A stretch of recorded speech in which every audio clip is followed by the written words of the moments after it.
श्रीमते रामचंद्राय नमः। मातः शैलसुता सपत्नी वसुधा श्रृंगारहारावली।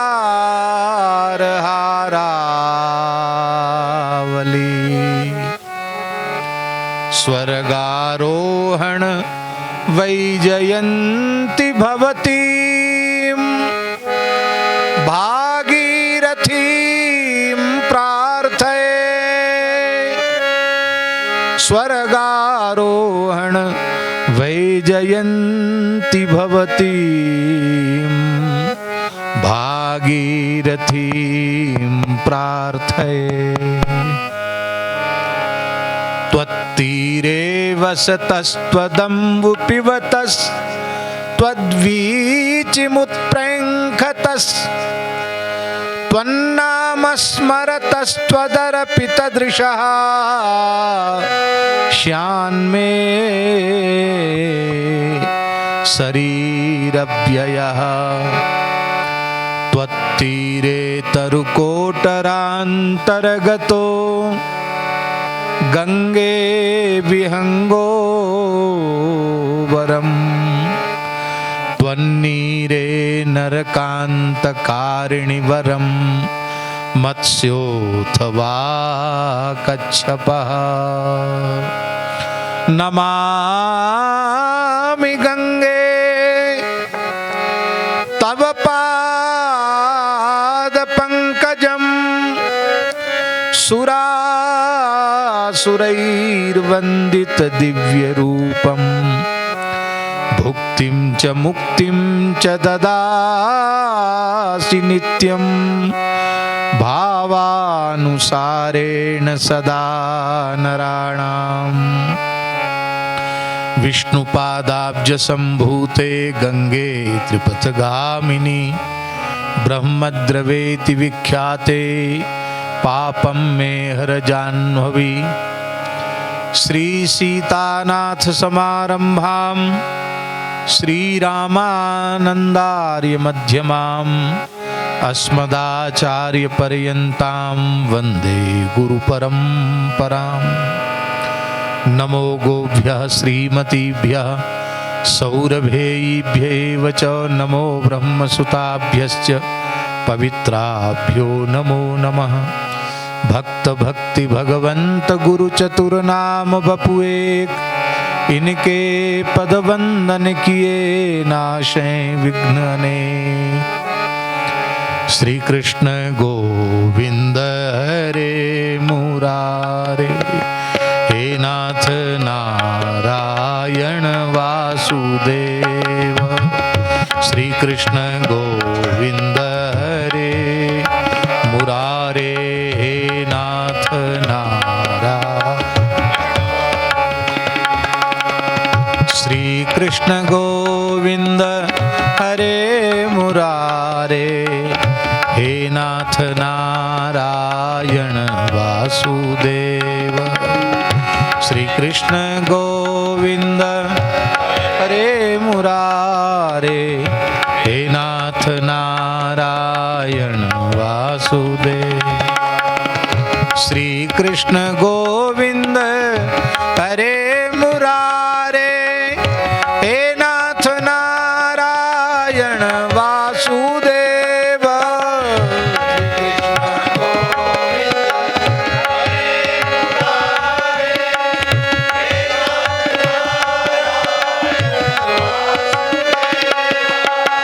श्री कृष्ण गोविंद हरे मुरारे। हे नाथ नारायण वासुदेव।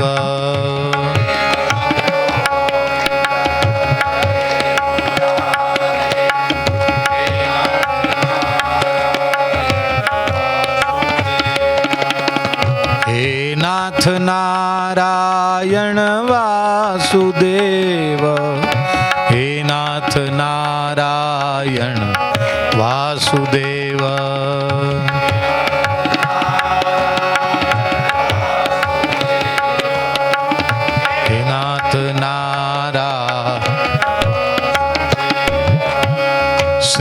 कृष्ण गोविंद हरे मुरारे, हे नाथ नारायण वासुदेव।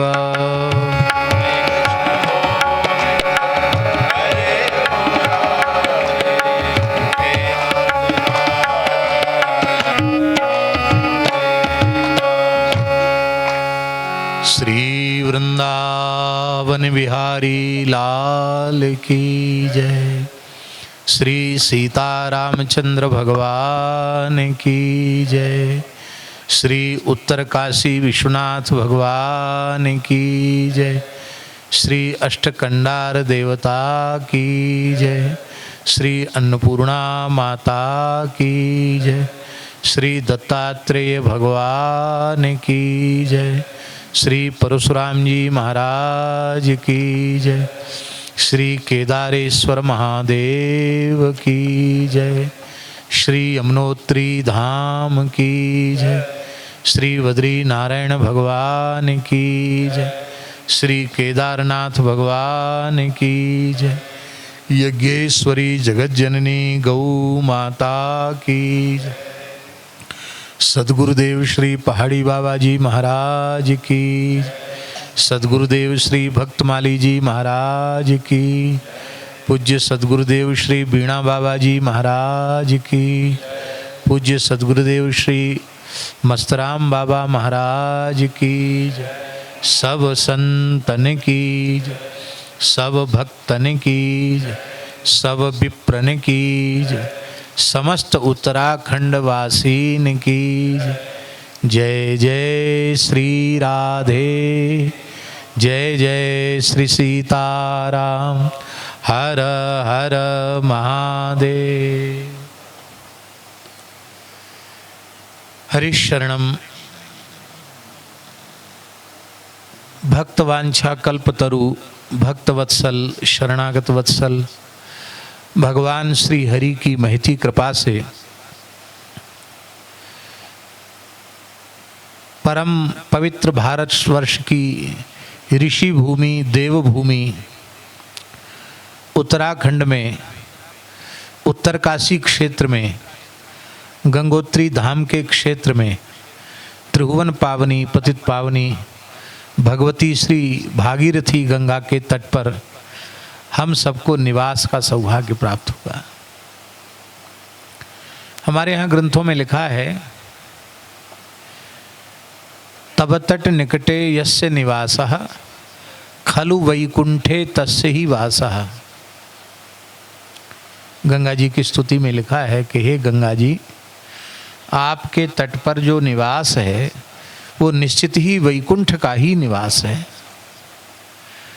मरने के बाद पता नहीं कौन कहाँ जाएगा, लेकिन यदि जीते जी श्री गंगा जी का तट मिल गया तो ऐसा अनुभव करना चाहिए कि जितनी देर के लिए गंगा जी के तट पर बैठने का अवसर मिला उतनी देर के लिए हम लोग वैकुंठ में विराजमान हुए। इसलिए महर्षि वाल्मीकि ने प्रार्थना की है, त्वत्तीरे वसतस्त्वदम्ब पिबतस्त्वद्वीचिमुत प्रैंखतस्त्वन्नाम स्मरतस्त्वदर्पित दृशा श्यान्मे शरीरव्ययः। महर्षि वाल्मीकि कह रहे हैं कि हे भगवती गंगे, त्वत्तीरे वसतः, तुम्हारे तीर पर निवास करते हुए, तुम्हारे तट पर निवास करते हुए, त्वत्तीरे वसतः त्वदम्ब पिबतः, तुम्हारा ही पवित्र जल पीते हुए, त्वत्तीरे वसतस्त्वदम्ब पिबतस्त्वद्वीचिमुत प्रैंखतः, तुम्हारी लहरों में गोता लगाते हुए, खेलते हुए, जैसे बालक अपनी माँ की गोद में खेलता है, ऐसे हे गंगा जी आपकी लहरों में खेलते हुए, प्रैंखतः त्वन्नाम स्मरतः, गंगे गंगे गंगे ऐसा उच्चारण करता हुआ, हे भगवती गंगा मेरा प्राण छूटे। आपके तट पर निवास करते हुए, आपका जल पीते हुए, आपकी लहरों में खेलते हुए और आपके नाम का उच्चारण करते करते मेरा देह छूटे। गंगा जी की अपार महिमा है। गंगा जी जल नहीं है, ये साक्षात पिघला हुआ ब्रह्म ही श्री गंगा जी है। द्रवीभूत ब्रह्मश्री गंगा जी हैं। हम लोगों के मन में श्रद्धा में न्यूनता है, इसलिए अनुभव नहीं होता है, नहीं तो साक्षात भगवान का दर्शन है। गंगा जी का दर्शन साक्षात भगवान का दर्शन है, पर गंगा जी सुलभ हैं, इसलिए इनके साक्षात्कार की महिमा हमारे समझ में नहीं आ रही है। भगवान भी इतने ही सुलभ हो जाए तो भगवान की महिमा भी हम लोग भूल जाएंगे।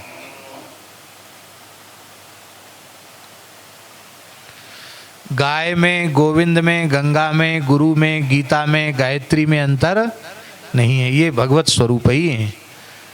पर हमारे में श्रद्धा जैसी होनी चाहिए वैसी नहीं है, इसलिए हमको इनके दर्शन से जैसा लाभ मिलना चाहिए वैसा लाभ नहीं मिल पाता, जैसा आनंद मिलना चाहिए वैसा आनंद नहीं मिल पाता है।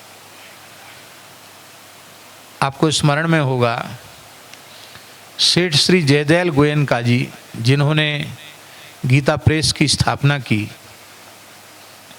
वे एक बहुत उच्च कोटि के महापुरुष थे। उनका जीवन अत्यंत पवित्र था, बाल्यकाल से ही उनका जीवन बहुत पवित्र था। और वे, यदि हम कहें कि इस युग के वे निष्काम योग के आचार्य थे, तो इसमें कोई अतिशयोक्ति नहीं। अपने काल के वे ज्ञान के सूर्य थे, तो कहने में कोई अतिशयोक्ति नहीं। बचपन से उनका जीवन ऐसा था, महान संतों के जैसा जीवन था। मात्र 22 वर्ष की आयु में उनकी निष्काम साधना पर रीझ करके भगवान नारायण ने चतुर्भुज रूप में उन्हें प्रत्यक्ष दर्शन दिया था। कितने वर्ष की आयु में? मात्र 22 वर्ष की आयु में। वे गृहस्थ थे, वैश्य थे, विवाहित थे, और कोई संतान नहीं थी उनके, कोई संतान उनके नहीं थी। क्यों नहीं थी? कारण क्या था? संतान की उत्पत्ति में पति पत्नी का संयोग, स्त्री पुरुष का संयोग अपेक्षित है कि नहीं? पर शेठ जी जैसे ही कक्ष में प्रवेश करते थे, उस कक्ष का वातावरण ऐसा हो जाता था मानो वहां वैकुंठ प्रकट हो गया हो, युवावस्था में। और वे भगवत स्मरण करते करते विश्राम में चले जाते, और उनकी परम पतिव्रता गृहिणी को अनुभव होता था कि जैसे कोई 5 वर्ष का भोला बालक शयन कर रहा हो, ऐसा उनको वो शयन करते हुए देखती थी। उनकी पवित्र सन्निधि में सेठ जी तो परम निर्विकार थे, पर उनकी गृहिणी भी निर्विकार होगी उनके संग से। अद्भुत जीवन था सेठ जी का। भगवान ने एक बार उनको दर्शन देकर कहा था कि हमसे कुछ मांग लो।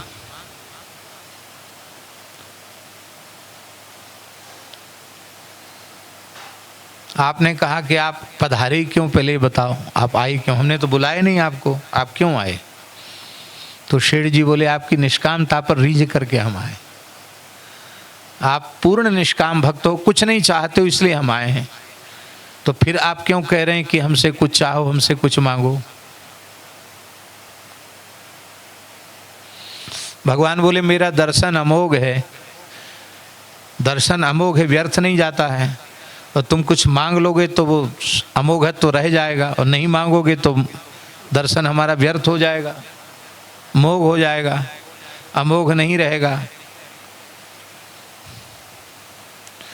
इसलिए आपको मांग लेना चाहिए। बोले सृष्टि के संपूर्ण जीवों को आप प्राप्त हो जाइए, सबका दुख सदा सर्वदा के लिए मेट दीजिए, सभी प्राणी आपको प्राप्त करके धन्य हो जाएं। भगवान बोले तो सब ठीक नहीं है, ऐसा मांगना अच्छा नहीं है, सब खेल खत्म हो जाएगा हमारा। तो फिर आप क्यों पीछे पड़े कि मांग लो मांग लो मांग लो? तो ठीक है, आपके दर्शन की भी मर्यादा बनी रहे, तो आपकी जो इच्छा हो वो आप अपने आप प्रदान करके जाइए। तो ठाकुर जी ने कहा जो तुम्हारा दर्शन कर लेगा, जिससे तुम बातचीत कर लोगे, वह जीव संसार के चक्र से मुक्त हो जाएगा।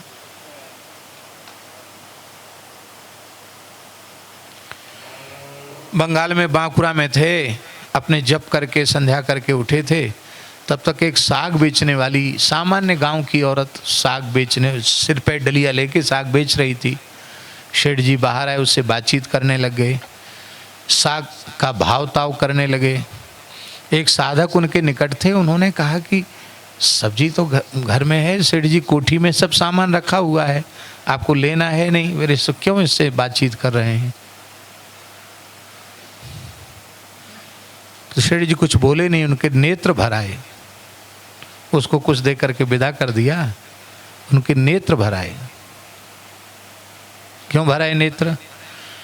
तो बाद में बहुत पूछने पर उन्होंने अपने अंतरंग साधक को बताया कि ये बेचारी भजन साधन तो कर नहीं सकती है, पर हम बातचीत कर लेंगे तो इसी से ठाकुर जी की कृपा इसको प्राप्त हो जाए। इसलिए बातचीत करके इसका कल्याण करने के लिए हम आए। ऐसे थे। ध्यान से सुने जो बात हम कहना चाह रहे हैं। तो किसी ने उनसे पूछा कि सत्संग से भगवान की प्राप्ति होती है, हम लोग आपके पुराने सत्संग ही, हमको भगवान का दर्शन तो हुआ नहीं। तो शेठ जी ने कहा कि कल सबको गंगा किनारे चलो, सबको भगवान का साक्षात्कार कराएंगे, हम सबको भगवान का साक्षात दर्शन कराएंगे। बड़ी भीड़ इकट्ठी, जो कभी सत्संग में नहीं जाते थे, जो कभी नहीं जाते थे, वो भी आ गए। एक दूसरे से, मोबाइल का जमाना तो नहीं था, लेकिन ऐसी कानों कान बात पहुंच गई। ऋषिकेश की बात है, बहुत लोग इकट्ठे हो गए, गंगा जी के किनारे पहुंच गए। बोले अब भगवान का प्रकट होके दर्शन होगा। तब तक सूर्योदय हुआ। शेठ जी ने साष्टांग प्रणाम किया, बोले साक्षात भगवान है, दर्शन कर लो। क्या कहा? वेद में लिखा है त्वमेव प्रत्यक्षम नारायणोसी, हे सूर्य नारायण आप प्रत्यक्ष नारायण हैं। या तो वेद की बात में आपकी श्रद्धा नहीं है। सूर्य प्रत्यक्ष परमात्मा है, प्रत्यक्ष भगवान है सूर्य। प्रकाश रूप, परम प्रकाश रूप में वे निर्गुण निराकार हैं और सगुण साकार भी हैं।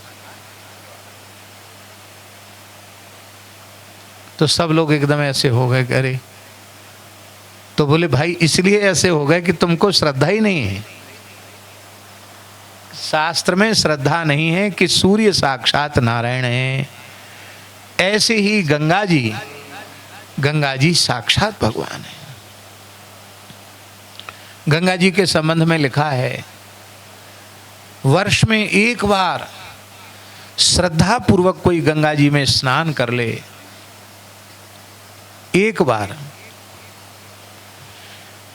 जो गंगा स्नान की विधि है उस विधि से गंगा स्नान कर ले, एक बार श्रद्धा पूर्वक वर्ष में स्नान कर ले, तो एक वर्ष के भीतर उसकी कहीं भी मृत्यु हो, वह अधोगति को नहीं जाएगा, वह उत्तम लोकों को जाएगा। ऋषि मुनि जिन लोगों में जाते उन लोगों में वो जाएगा। एक बार गंगा जी में गोता लगाने का प्रभाव शरीर पर एक वर्ष तक रहता है। कितने समय तक? एक वर्ष तक गंगा जी का प्रभाव। तप्त कृच्छ चांद्रायण व्रत की बड़ी महिमा है। चांद्रायण व्रत से पाप नष्ट हो जाते हैं, चित्त की शुद्धि हो जाती है। कोई व्यक्ति 1000 तप्त कृच्छ चांद्रायण व्रत करे, उसका पुण्य, और जो केवल गंगा जल पान करता उसका पुण्य, तो शास्त्रों में लिखा है 1000 चांद्रायण व्रत कोई कर नहीं सकता, पर कथनचित कोई 1 सहस्त्र चांद्रायण व्रत कर ले, उससे जैसी पावनता प्राप्त होगी, उससे 1000 गुनी पावनता केवल गंगा जल पीने मात्र से प्राप्त हो जाती।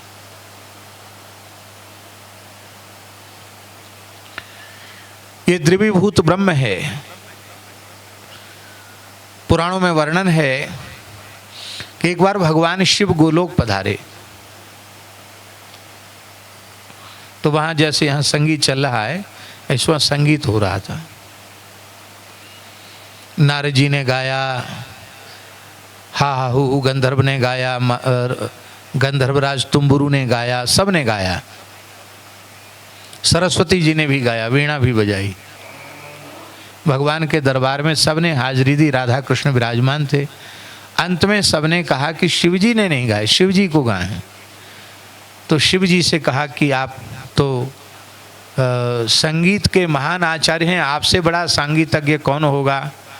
गायन में भी शिवजी से श्रेष्ठ कोई नहीं, वादन में भी शिवजी से श्रेष्ठ कोई नहीं, और नृत्य में भी शिवजी से श्रेष्ठ कोई नहीं। गायन, वादन, नृत्य तीन ही संगीत के अंग हैं और तीनों के परमाचार्य शिवजी हैं। तो आप सुनाइए। तो देवता वाद्य बजा रहे थे, सरस्वती जी वीणा बजा रही थी और गंधर्व मृदंग बजा रहे थे और सारे वाद्य बज रहे थे और भगवान शिव ने गाना आरंभ किया। तो इतना मीठा गाया, इतना मीठा गाया, इतना मधुर गाया, इतना मधुर गाया कि सिंहासन पर बैठे बैठे राधा कृष्ण पिघल गए, जलरूप हो गए और इतना जल गोलोक में बढ़ गया कि सब उसमें डूबने लगे। अब ये हुआ कि सिंहासन से युगल सरकार कहाँ गए, इतना जल कहाँ से आ गया। राधा कृष्ण ही जल रूप हो गए। ये हमारी मन की गढ़ी हुई कथा नहीं है, ये पुराणों में जो कथा लिखी है वो हम आपको सुना रहे हैं।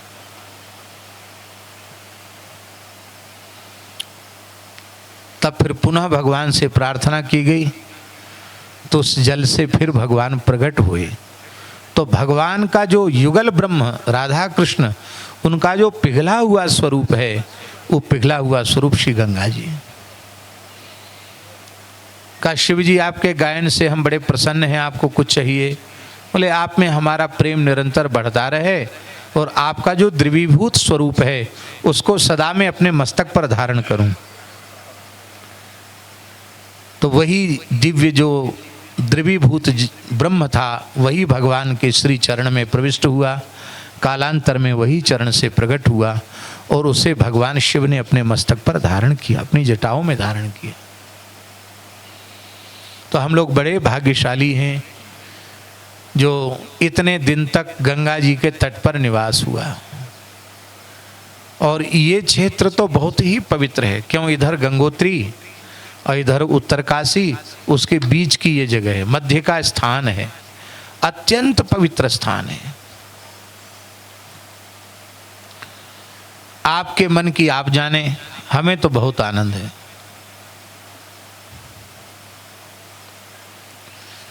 हमें तो यहाँ नींद भी नहीं है, नींद तो वैसे ही कम आती है, लेकिन यहाँ तो हमको जैसे इतनी सात्विकता बढ़ गई है कि आलस्य, निद्रा, तंद्रा बिल्कुल पता नहीं कहाँ चले गए। ये तो अंधेरा हो जाता तो गंगा जी का दर्शन नहीं होता, नहीं तो दिन भर जब से उजेला होता तब से लेके गंगा जी का ही दर्शन करते रहते हैं। अपार कृपा है श्री गंगा जी की। तो गंगा स्नान की बात हम कह रहे थे। गंगा स्नान कैसे करना चाहिए? सबसे पहले स्नान कर लेना चाहिए, शौच आदि करके पवित्र होके दातुन कुल्ला करके स्नान कर ले। स्नान करके फिर पवित्र वस्त्र धारण करे, तब श्री गंगा जी में जाए। शरीर में तेल लगा हुआ नहीं होना चाहिए, शरीर में सावन आदि उपटन आदि नहीं होना चाहिए। फिर गंगा जी के पास जाकर सबसे पहले गंगा जी को साष्टांग प्रणाम करे, फिर भाव करे कि ये साक्षात त्रिविभूत ब्रह्म है। हे गंगा जी पतित पावनी, त्रिभुवन पावनी, आप हमारे ऊपर कृपा करें। गंगा जी के जल को सबसे पहले अपने मस्तक पर धारण करें, क्योंकि हम पैर रखेंगे गंगा जी में, आप भगवत स्वरूपा हैं। तो फिर इस भाव से कि छोटा बच्चा मैया की गोद में ही पैर रखेगा, कहाँ जाएगा? हम आपके बालक हैं, कहाँ जाएंगे आपको छोड़ के? लेकिन फिर भी आपके पवित्र जल को पहले पैर न लगाकर पहले मस्तक पर धारण करे, नेत्रों से लगाए, फिर आचमन करे, हो सके तो प्राणायाम करे। प्राणायाम से मन का संयम हो जाता है। फिर नारायण नारायण नारायण नारायण नारायण नाम लेने से कोई मंत्र न याद हो, नारायण नारायण कहकर जल में स्नान करने से ब्रह्मांड के संपूर्ण तीर्थों में स्नान का पुण्य प्राप्त हो जाता है। सारे तीर्थ अपने आप आ जाते हैं। तो दूसरा कोई शब्द न लेकर नारायण नारायण कह के गंगा जी में गोता लगावे। ये भी है, जिसका नाम लेकर गोता लगाओगे उसको भी उस पुण्य का छठा अंश प्राप्त हो जाएगा। कितना अंश? छठा अंश उसको मिल जाएगा। वो नहीं आया गंगा जी और आपने किसी के नाम से डुबकी लगा ली, अपने नेमी प्रेमी इष्ट मित्र, और फिर उसको बता दें और वो कहे कि हाँ हमने प्राप्त कर लिया, बस तो हो गया उसका काम, उसको पुण्य मिल जाएगा। इतनी गंगा जी की महिमा। तो गंगा जी में शरीर मले नहीं, कपड़े धोए नहीं, स्नान करके बाहर हो जाए और उस गीले वस्त्र बाहर उतार कर बिना शरीर को पोछे सूखे वस्त्र धारण करे। गंगा जी के जल में स्नान करने के बाद शरीर पोंछ लेने से उसका पुण्य नष्ट हो जाता है। वो जल के बिंदु शरीर पर ही सूखने चाहिए। अब कहो बहुत ठंड है तो उसका उपाय है कि कपड़ा पहन लो, तो कुछ कपड़े में सूख जाएगा, कम से कम पोंछने का दोष तो नहीं लगेगा। हमारा तो इस बार थोड़ा सा शरीर की योग्यता इस प्रकार की नहीं है कि हम बार बार जाकर गंगा स्नान कर सकें। गंगा स्नान तो रोज कर रहे हैं, जल स्नान तो रोज कर रहे हैं। संत लोग कृपा करते हैं, गंगा जी का जल ले आते बाल्टी में भर के, तो यहीं स्नान कर लेते गंगा जल से, क्योंकि पैर में थोड़ी तकलीफ होने से। लेकिन कल लोग तो हमारे निकट वाले बहुत इच्छा नहीं कर रहे थे ले जाने की, लेकिन हमने कहा हम चलेंगे, कैसे भी चलेंगे। तो यहाँ से तो गाड़ी से वहाँ तक चले गए, फिर वहाँ व्हील चेयर उठा करके नीचे तक चले गए, फिर वहीं जल में बैठ करके बढ़िया से स्नान किया, खूब स्नान किया। कल कसर पूरी कर ली और फिर वहीं बैठे, थोड़ा शरीर सूख गया, धूप भी कल बहुत अच्छी निकली थी, तो गंगा स्नान हो गया। वैसे गंगा, यमुना और श्री नर्मदा, ये नदियाँ बहुत पवित्र नदियाँ हैं, इनकी महिमा बड़ी पुराणों में वर्णन है। एक भगवत प्राप्त जीवन मुक्त महापुरुष थे, स्वामी श्री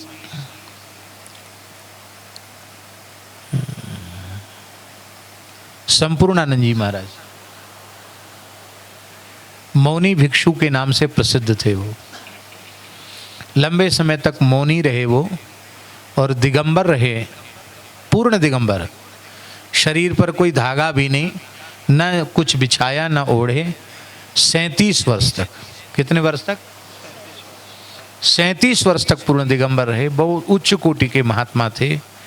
माने ऐसा समझो कि पूर्ण ब्रह्मज्ञानी थे, पूर्ण भगवत भाव भक्ति वाले प्रेमी थे, बहुत अच्छे संत थे। भगवान का कई बार उन्हें प्रत्यक्ष दर्शन हुआ था। अच्छे महापुरुष, हमारे ऊपर उनकी बड़ी कृपा थी। स्वामी संपूर्णानंद जी महाराज। तो संपूर्णानंद जी कहते थे कि हमने अपने जीवन में 3 अनुभव किए। क्या अनुभव किए? बोले शरीर संसार से पूर्ण वैराग्य की इच्छा हो, कि हमारा शरीर संसार से पूरी तरह मन हट जाए, ये इच्छा हो। तीव्र वैराग्य की इच्छा हो तो अत्यंत निष्काम भाव से नर्मदा जी की परिक्रमा करना चाहिए। नर्मदा जी का सेवन करे, नर्मदा की पैदल परिक्रमा करे, तो शरीर संसार से वृत्ति पूरी तरह हट जाएगी। प्रमाण क्या है? कहते मैं खुद प्रमाण हूं। और किसी को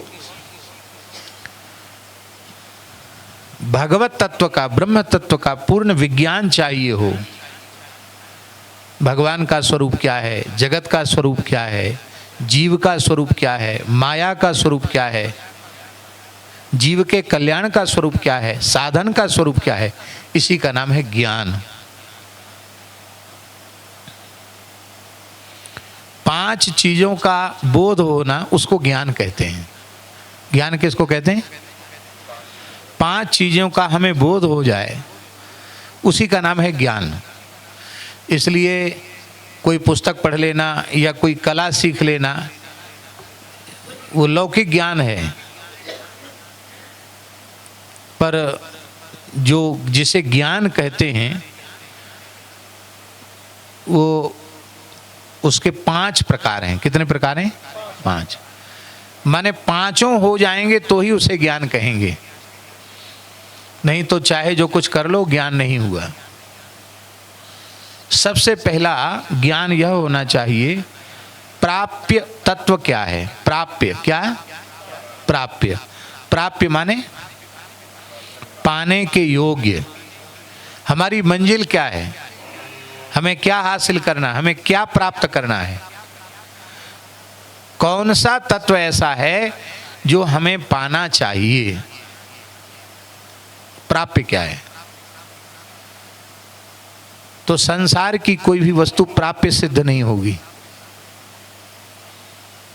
क्योंकि जो मिलने के बाद बिछुड़ जाए उसका मिलने का क्या अर्थ है। मिलने के बाद नष्ट हो जाए उस मिलने का क्या अर्थ है। शरीर संसार की कोई भी वस्तु ऐसी नहीं है जो मिलने के बाद रही आवे, वो मिलने के बाद बिछुड़नी ही है। सब कछु जीवत को व्यवहार,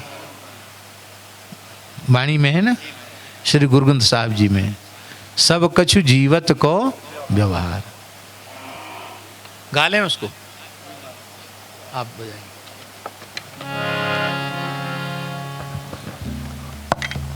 हाँ,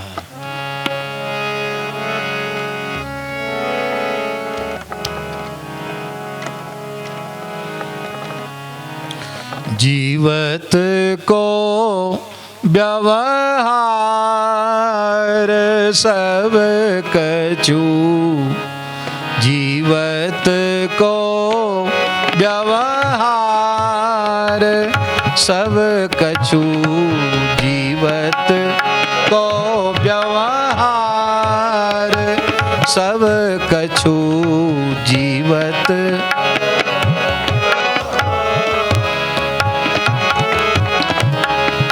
मातु पिता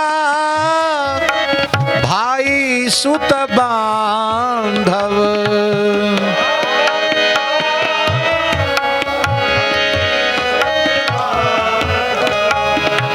अरुपुनि ग्रह की नारे सब कछु, अरुपुनि ग्रह की नारी सब कछु, जीवत को व्यवहार सब कछु, जीवत को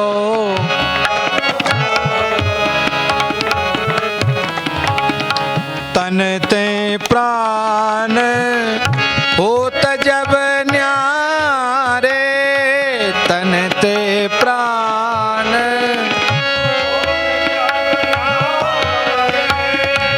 तन ते प्राण होत जब न्यारे, तन ते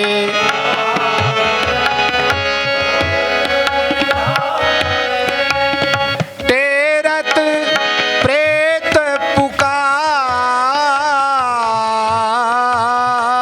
टेरत प्रेत पुकार, आध घड़ी को राख न पावे, आध घड़ी को राख न पावे, घर ते देत निकार, घर ते देत निकार, सब कछु जीवत को व्यवहार सब कछु,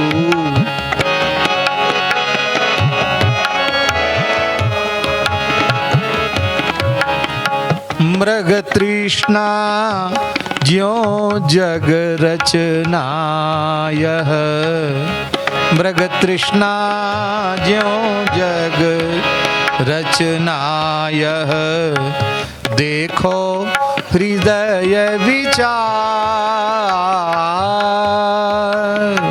देखो हृदय विचार,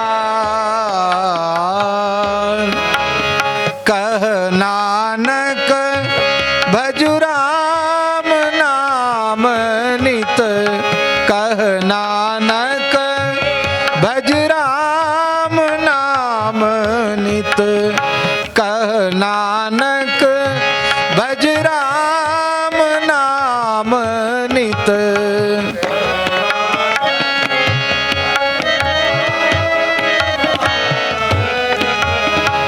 जाते होत उधार सब कछु, जाते होत उधार सब कछु, जीवत को व्यवहार सब कछु, जीवत को व्यवहार सब कछु।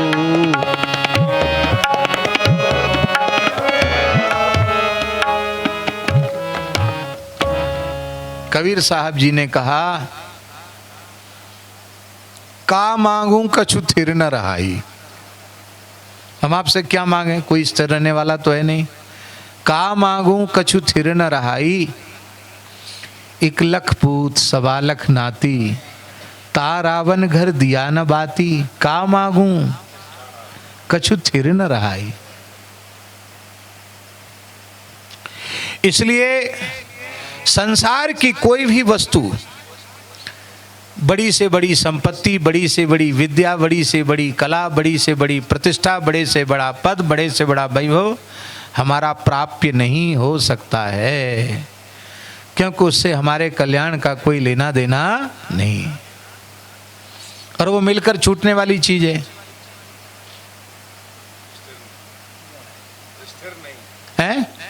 स्थिर नहीं है। तो चलो परलोक में, स्वर्गलोक में, ब्रह्मलोक में, बोले नहीं, वहां भी स्वर्ग से लेके ब्रह्मलोक तक आप ब्रह्म भुवनान लोका पुनरावर्तिनो अर्जुन। गीता में भगवान कहते हैं ब्रह्मलोक तक जाने के बाद भी लौटकर नीचे आना पड़ेगा। ते तम भुक्त्वा स्वर्गलोकम विशालम क्षीणे पुण्य मर्त्यलोकम विशंति। पुण्य क्षीण होने पर फिर धरती पर आना पड़ेगा। इसका मतलब है कि यहाँ जो कुछ यज्ञ दान आदि से जो सत्कर्म तपस्या आदि से जो मिलेगा ना, इस लोक में मिलेगा वो भी विनाशी होगा, और परलोक में मिलेगा वो भी अविनाशी, वो भी विनाशी होगा। इसका मतलब है कि धरती नहीं, ब्रह्मलोक तक का वैभव प्राप्त हो जाए, ब्रह्मा जी का पद प्राप्त हो जाए, वो भी हमारा प्राप्य हो नहीं सकता है। हमारा प्राप्य वही हो सकता है जिसको पाने के बाद फिर कुछ पाने की इच्छा न रह जाए, जिसको पाने के बाद फिर कुछ भी पाना शेष न रहे, वही हमारा प्राप्य है। और वो प्राप्य कौन है?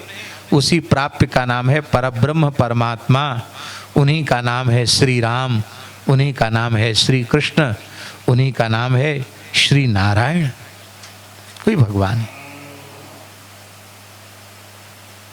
भगवान प्राप्य है।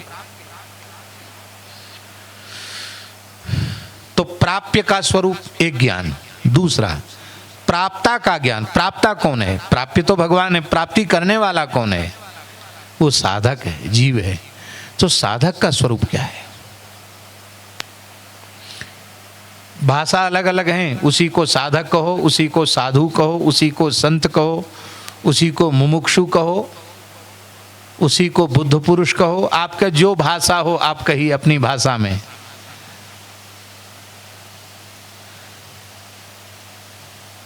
पर जो जीव भगवान की ओर लगा हुआ जीव है, उसी को प्राप्ता कहते हैं। जो प्राप्ति का साधन करने वाला है उसे कहेंगे क्या?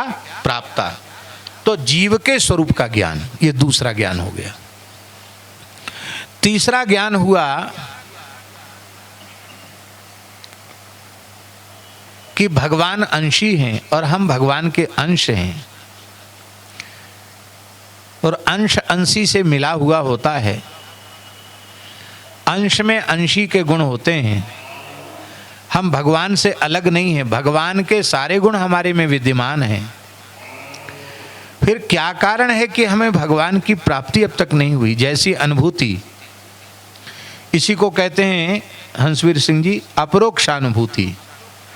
परोक्ष अनुभूति तो शास्त्र से हो गई, अपरोक्ष अनुभूति अनुभव ज्ञान। अनुभव में हम परमात्मा को देखें। जैसे हम आज दोपहर में कह रहे थे, संत मलुकदास जी ने कहा, परम ज्योति के देखे संतो अब कछु नजर न आवे। परम ज्योति के देखे संतो अब कछु नजर न आवे। जब परम ज्योति सब जगह दिखाई पड़ रही है तो अब हमें ये भी भेद समाप्त हो गया कि कौन सा तीर्थ है और कौन सा अतीर्थ है, क्योंकि हमारे लिए तो सब जगह परम ज्योति का प्रकाश है।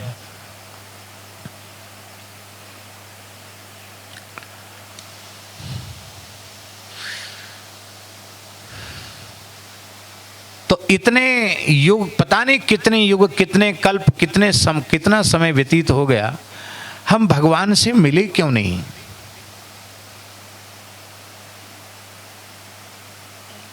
मिले क्यों नहीं? यदि हमें भगवत साक्षात्कार हो जाता, बहुत ध्यान से सुने, तो यह वर्तमान जन्म हमें नहीं मिलता है।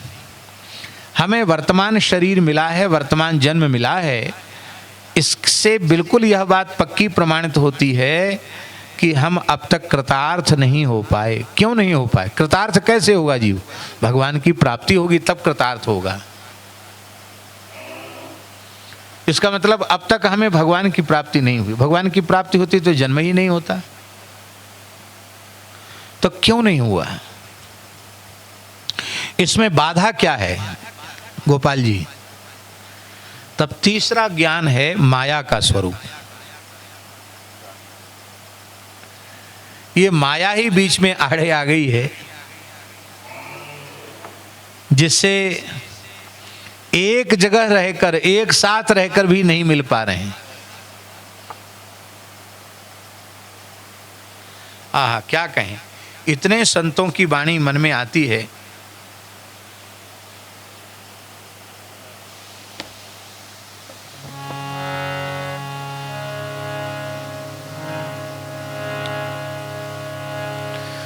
काहे रे काहे रे बन खोजन जाई, काहे रे बन खोजन जाई, काहे रे बन खोजन जाई। सर्व निवासी सदा अलेखा, सर्व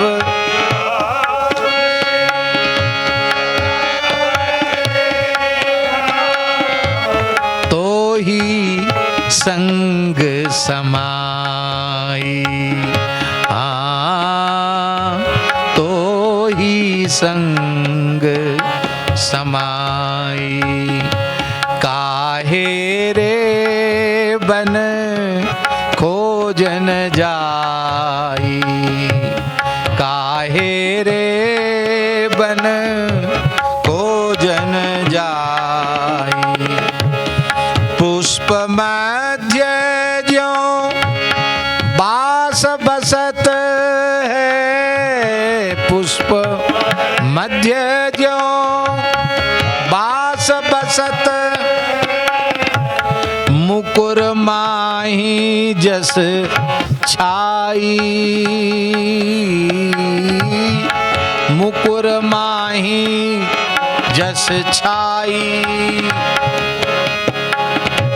तैसे ही हरि बसे निरंतर, तैसे ही हरि बसे निरंतर, घट ही खोजो भाई, भाई घट ही खोजो भाई।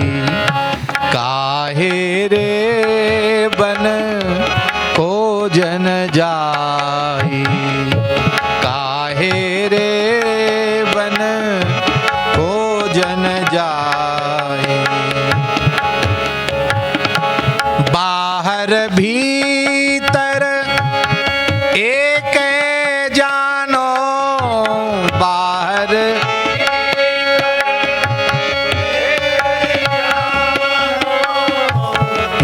गुरु ज्ञान बताई, हाँ यह गुरु ज्ञान बताई।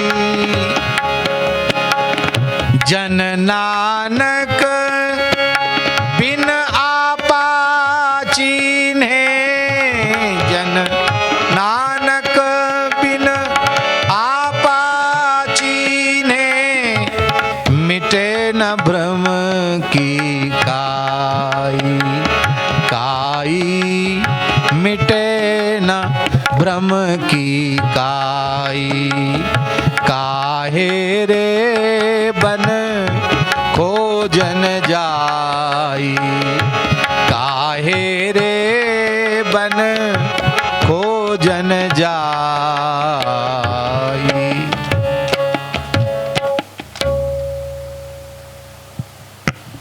माया, माया क्या है?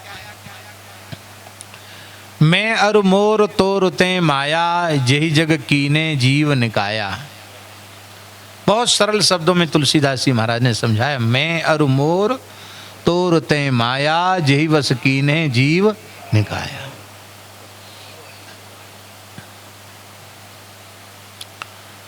देखो, शरीर संसार माया है, शरीर संसार माया है। तो ये माया भगवान ने हमारे पीछे क्यों लगाई है? इसका बहुत सरल समाधान है। ये भगवान ने बड़ी कृपा की जो हमें शरीर और संसार दिया। ये भगवान ने हमारा कोई अहित नहीं किया, हमारे ऊपर बहुत भारी कृपा करके हमें शरीर और संसार दिया। ये माया नहीं है, ये भगवान की कृपा है। पर ये भगवान ने हमें उपासना के लिए दिया था। किस लिए दिया था? तो उपासना की सामग्री को भोग की सामग्री समझकर व्यवहार करना, इसी का नाम है माया। हम भगवान के साथ निरंतर रहते हैं, फिर भी क्यों नहीं मिल पा रहे हैं? क्योंकि जो चीज हमको मिलने के लिए मिली थी साधन के रूप में, जो भगवत प्राप्ति के लिए साधन था शरीर और संसार, वो उपासना की जो सामग्री थी, उस उपासना की सामग्री को हमने भोग की सामग्री समझकर व्यवहार किया। यही कारण है। तो हम अपने शरीर और संसार की संपूर्ण प्रवृत्ति को, सारे संबंधों को भगवान के चरणों में अर्पित करके भगवान की अंतरंग भाव से उपासना में लग जाएं। शरीर बुरी चीज है क्या? हमारे पास शरीर नहीं होता तो हम इतनी अच्छी बात आपको बोलते, आपके कान नहीं होते, आप में समझ नहीं होती तो आप इतनी अच्छी बात सुनते।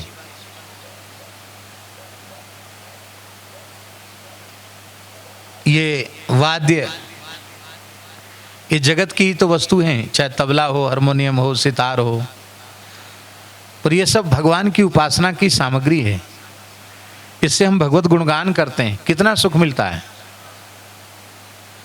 और परम पूज्य श्री वीणा बाबा महाराज ने तो अपनी संगीत विद्या को साक्षात भक्ति का स्वरूप प्रदान कर दिया, क्योंकि उनकी जितनी बंदिशें हैं वो सब जय जय नारायण, श्री हरि नारायण, जय नारायण, भज नारायण, इसी में रचित हैं, सब इसी में निबद्ध हैं। तो सरगम नहीं चल रहा है, भीतर से नाम चल रहा है। विलंबित में भी नाम चल रहा है, आलाप में भी नाम चल रहा है, और आरोह अवरोह में भी नाम चल रहा है, और जब द्रुत आया तभी नाम चल रहा है। निरंतर नाम चल रहा है। और उस नाम वीणा को उन्होंने नाम जप का साधन के रूप में उन्होंने स्वीकार किया। उसी का दिव्य परिणाम हुआ कि बद्रिक आश्रम में रहते हुए साक्षात देवर्षि नारद जी का उन्हें दर्शन हुआ, उन्हें महर्षि अंगिरा का दर्शन हुआ, उन्हें गरुड़ जी का दर्शन हुआ, उन्हें भैरव राग का दर्शन हुआ, और निश्चित ही उन्हें नरनारायण भगवान का भी मंगलमय दर्शन अवश्य हुआ होगा। भगवान शिव का अवश्य दर्शन हुआ होगा। क्यों कि ये हमारे अनुभव की बात नहीं, संतों के अनुभव की बात है कि एक बार कोई अनुभूति भगवत कृपा से हो जाए, फिर जब द्वार खुल जाता है तो फिर पट खुल जाने के बाद, द्वार खुल जाने के बाद फिर तो वो सब सहज हो जाता है। हमारे पूज्य गुरुदेव पहाड़ी बाबा महाराज, उनके जीवन की एक बात हम आपको बताएं। वो आरती स्तुति के बाद, आरती स्तुति हो गई, दंडोत प्रणाम सब हो गया, महाराज जी बहुत देर तक ऐसे बैठे रहते थे। और वो ऐसे बैठते थे, आपने देखा, आपने दर्शन किया ना उनका? नहीं किया? तो ऐसे बैठते थे। अब वो जगह नहीं है, हम बैठ के दिखाएं कैसे बैठते थे वो। और बस वो आरती स्तुति में बाद में वो हाथ जोड़ते, सिर बार बार झुकाते। तो हमारे मन में आए कि आरती स्तुति दंडोत प्रणाम ये तो सब हो गया, अब कोई सामने भी नहीं बैठा है, महाराज जी तो नेत्र बंद किए हुए हैं, ये किसको प्रणाम कर रहे हैं? तो एक दिन एकांत अवसर देख करके हमने महाराज जी के चरणों में बैठकर पूछा, महाराज जी आपकी कृपा हो तो आप बतावें, कृपा करके आरती स्तुति के बाद दंडोत प्रणाम तो सब हो जाता, आप बार बार किसे प्रणाम करते हैं? आप प्रणाम जरूर करते हैं पर किसे प्रणाम करते हैं? हमारे ऊपर बड़ी कृपा थी उनकी, आज भी उनकी अपार कृपा है, गुरुजनों की कृपा से ही जीवन है। तो उन्होंने ये प्रश्न पूछते ही वो एकदम व्याकुल हो गए, भावुक हो गए। बाहर से देखने में उनका सुर बड़ा कठोर लगता था, वाणी भी कठोर लगती थी, लेकिन वे बड़े उच्च कोटि के महापुरुष थे। उनके श्रीअंग में प्रेम के लक्षण प्रकट हो गए, नेत्र भर आए, नेत्रों से जल बहने लगा उनके। उन्होंने कहा, बच्चा किसको बताऊं और क्या बताऊं, मैं क्या करता हूं? अरे लोग अंधे हैं, अंधे, दिखता नहीं है। ये श्रीधाम वृंदावन है। व्यास जी, नारद जी, सुखदेव जी, सनकादिक भगवान सब विचरते हैं यहाँ, आरती में आते हैं, एक एक करके आकर दंडवत प्रणाम करते हैं। उन संतों को मैं दंडवत करता हूं। तो महाराज जी बंद आंखों से भी दिखते हैं, खुली आंखों से भी दिखते हैं। आंख हो तो दिखें, सब दिखते हैं। एक बार कुछ ऐसी अनुभूति उनकी कृपा से हुई तो हंसने लगे बाद में और बोले, उन्होंने कहा, अरे अभी क्या है, अभी तो बहुत कुछ देखोगे, पर साधन करना पड़ेगा। बहुत कुछ देखोगे, बंद आंखों से भी देखोगे, खुली आंखों से भी देखोगे, बहुत कुछ देखोगे। बाहर कुछ नहीं है, सब भीतर है। ऐसे महापुरुष थे। तो उन्होंने कहा, आंखों के सामने सब महापुरुष आते जाते हैं। ये सब कहने का आशय है कि एक बार झिझक खुल जाए, एक बार साक्षात्कार हो जाए। जैसे एक भूत किसी को जीवन में लग जाए तो अनेक भूत उसके जीवन में आ जाते हैं। एक साधक के ऊपर हमने 71 भूत देखे। कितने भूत? वहाँ कष्टभंजन देव हैं, वहाँ गए थे तो पता चला है कि इसके शरीर पर 71 भूत हैं। हनुमान जी इलाज करते हैं वहाँ, धीरे धीरे भूत हट रहे थे तो बोले अब 4-5 बचे हैं 71 में से। अरे भगवान, एक आदमी पे 71 भूत। हमने अपने पूज्य गुरुदेव भक्तमाली जी को ये घटना सुनाई तो महाराज जी हंसने लगे। बोले, पंडित जी आपने इससे क्या प्रेरणा प्राप्त की? हमने कहा, हमने तो कोई प्रेरणा प्राप्त नहीं की। बोले, देखो पहले एक भूत आया होगा और उस एक भूत ने अपने जैसे 70 और बुला लिए। पहले एक आया होगा ना, ऐसे ही साधक के जीवन में पहले एक दुर्गुण आता है, फिर अपने जैसे अनेकों दुर्गुणों को वो ले आता है। ठीक इसी प्रकार से साधक के जीवन में कोई एक विशिष्ट सद्गुण आता है, फिर सारे सद्गुण वहाँ आ जाते हैं। जीवन में एक संत आता है, ईमानदारी से एक संत की प्राप्ति हो गई तो पूरा जीवन संतों का अभाव का अनुभव नहीं होता। हमको कभी नहीं लगता कि संसार में संत नहीं रहेंगे, क्योंकि ये संसार की स्थिति बता रही है कि संत हैं। संत न होते तो ये जगत होता नहीं। ये जगत का अस्तित्व प्रमाणित करता है कि संत इस सृष्टि में हैं। बिना संतों के सृष्टि का अस्तित्व रह नहीं सकता है।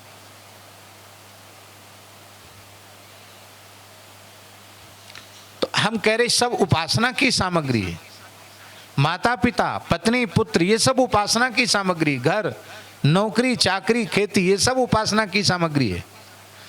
आप नहीं करेंगे तो घर में ठाकुर जी को भोग कैसे लगेगा? माता पिता, गौ ब्राह्मण, इनकी सेवा कैसे होगी? अतिथि का सत्कार कैसे होगा? तो ये सब उपासना की वस्तु है। बस केवल भाव परिवर्तित करना है कि तन मन प्राण में जो कुछ भी है वो सब भगवान के लिए ही है, भगवान का ही है। तो ये तीसरा है माया तत्व का ज्ञान। और चौथा है साधन का ज्ञान। किसका ज्ञान? साधन का ज्ञान, कि हम इसी शरीर से इसी जन्म में भगवान की प्राप्ति कैसे करें।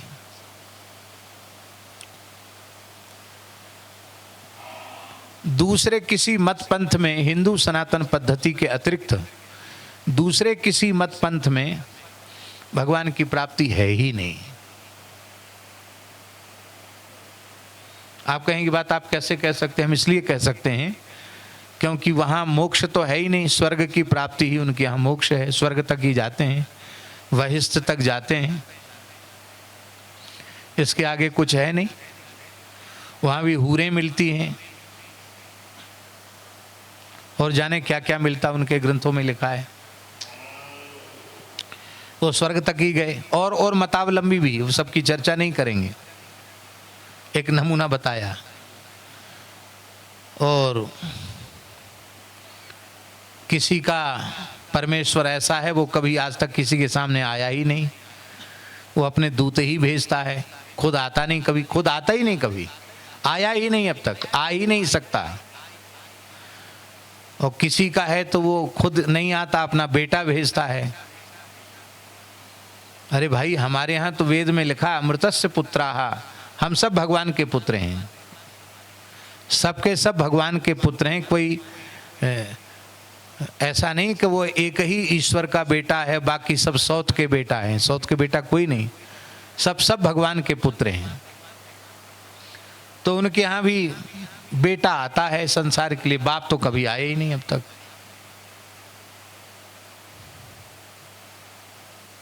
तो भगवत प्राप्ति का साधन, बहुत जोशी जी ये बहुत ऊंची बात कह रहे हैं।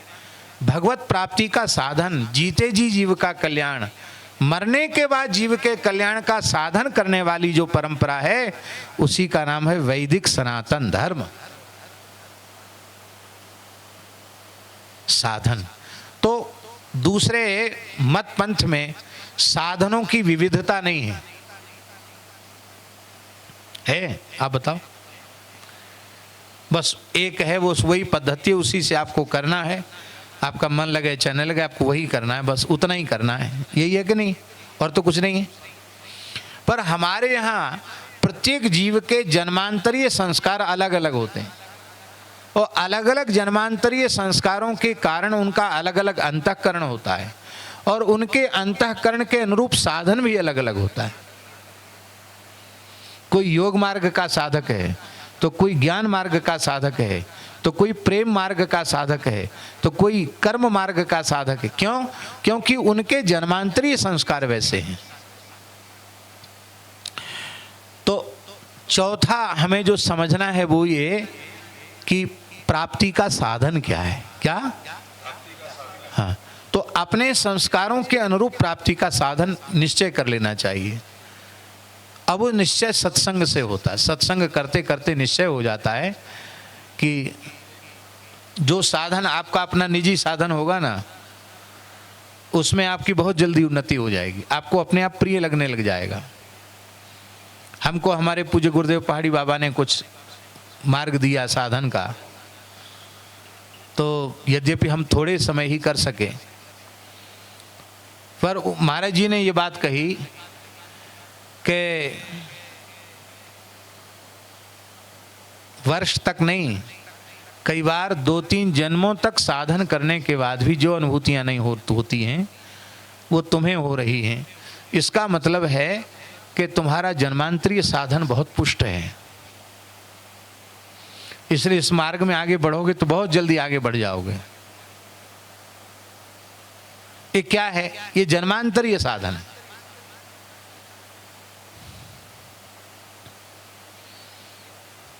इस मार्ग में कौन कितने जन्मों से लगा है, इसको सर्वज्ञ परमात्मा अथवा सर्वसमर्थ सद्गुरु भगवान, इनके अतिरिक्त कोई नहीं जान सकता है इस साधना के पथ में कौन जीव कितने जन्मों से लगा है। सामने स्वामी जी विराज रहे हैं, नांदेड़ वाले स्वामी जी, बहुत उच्च कोटि के महात्मा हैं।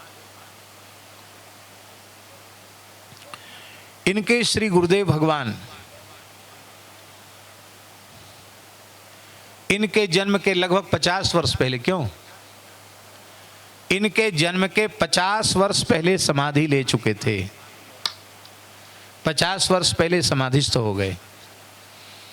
पर कोई आपका जन्मांतरीय साधन था तो गुरु जी के निरंतर संकेत आपको मिलने लग गए, ध्यान में, स्वप्न में, और फिर उनकी आज्ञा से आपने साधन किया। तो 50 वर्ष पहले जो गुरुदेव समाधि ले चुके थे, उन्होंने प्रत्यक्ष प्रकट होकर आप पर कृपा की, आपको संन्यास दीक्षा दी। यहाँ बेचारे ऐसी चाहे जहाँ बैठ जाते, चाहे जहाँ विश्राम कर लेते हैं, वहाँ नांदेड़ में जाओ तो इनके दर्शन के लिए लाइन लगती है। नंबर आएगा तब दर्शन होगा।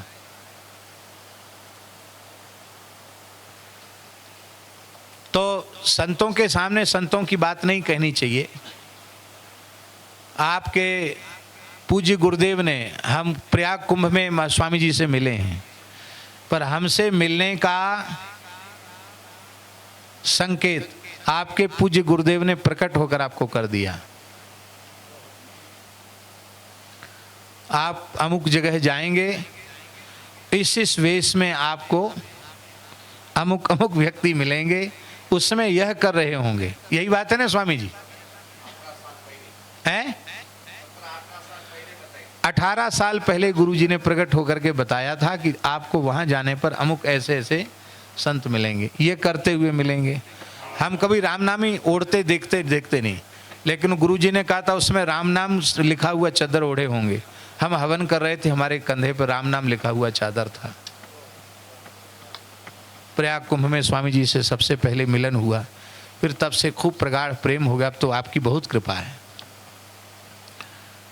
तो अब देखिए हंसवीर सिंह जी, आपके संगी साथी तो बहुत होंगे बचपन के, पर उन पर कृपा नहीं हुई। इन पर कृपा कैसे हुई? उन महापुरुष की कृपा जो 50 वर्ष पहले अपने देह का विसर्जन कर चुके हैं, समाधि ले चुके हैं। ये क्या है? ये है जन्मांतरीय साधन।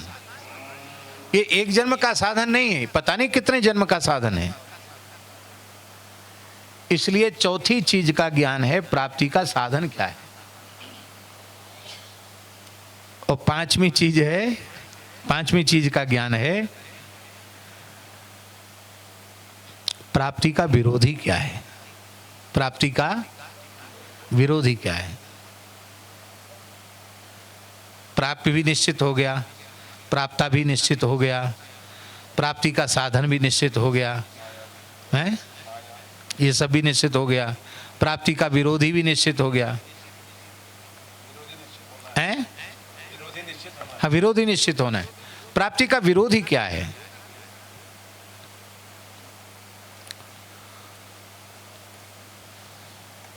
उसी का संतों ने कहा, तजो मन हरि विमुखन को संग, कुसंग ही प्राप्ति में बाधक है। अब तक जो प्राप्ति नहीं हुई, प्राप्ति में विरोधी क्या है? कुसंग। कुसंग माने होता है, इसका सरल अर्थ है शरीर संसार में आसक्त प्राणियों का संपर्क, उनसे राग, बस यही बाधक है।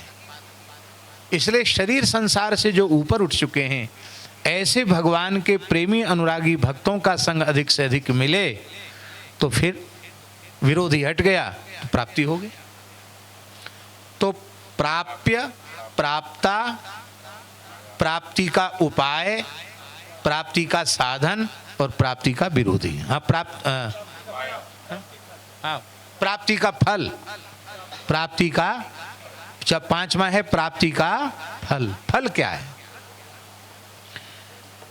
भाई? सबको एक ही चीज की जिज्ञासा है कि भगवान नहीं मिले तो क्या हानि है।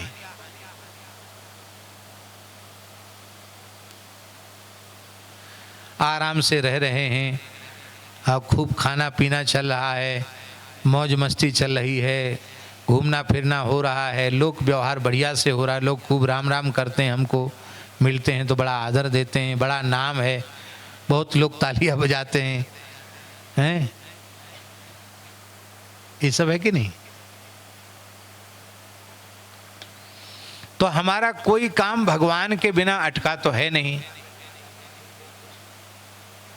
तो हम भगवान को प्राप्त करने के पीछे पड़े ही क्यों? हमको क्या आवश्यकता है भगवान की? वर्तमान लोगों को रोटी कपड़ा मकान की जरूरत है, भगवान की जरूरत तो है नहीं। कोई समय आया था, आपको पता होगा, बाजार में प्याज मिलना बंद हो गया तो 4 प्रांतों की सरकार प्याज के कारण गिर गई। 4 जगह राजनीतिक घटना है, 4 जगह प्रांतों की सरकार केवल प्याज के कारण नीचे चली गई, गिर गई। प्याज ने सरकार बदल दी, प्याज ने सरकार को नीचे गिरा दिया। अब बोलो इसका मतलब क्या है? इसका मतलब यह है कि लोगों को भगवान नहीं चाहिए, उन्हें तो प्याज चाहिए। भगवान नहीं चाहिए, उनको प्याज चाहिए। प्याज नहीं मिला, सरकार गिर गई। तो प्राप्ति का फल क्या है, इसको समझना बहुत जरूरी है। ये समझना इसलिए जरूरी है कि हम दोनों प्रकार के लोगों को देखते हैं। एक ऐसे लोग जिन्हें संसार की बड़ी से बड़ी उपलब्धियां प्राप्त हैं पर उन्हें भगवान नहीं मिले, और एक ऐसे जिनको संसार की भले ही कुछ भी उपलब्धि न हुई हो पर उन्हें भगवान मिल गए। इन दोनों के जीवन में कितना अंतर है।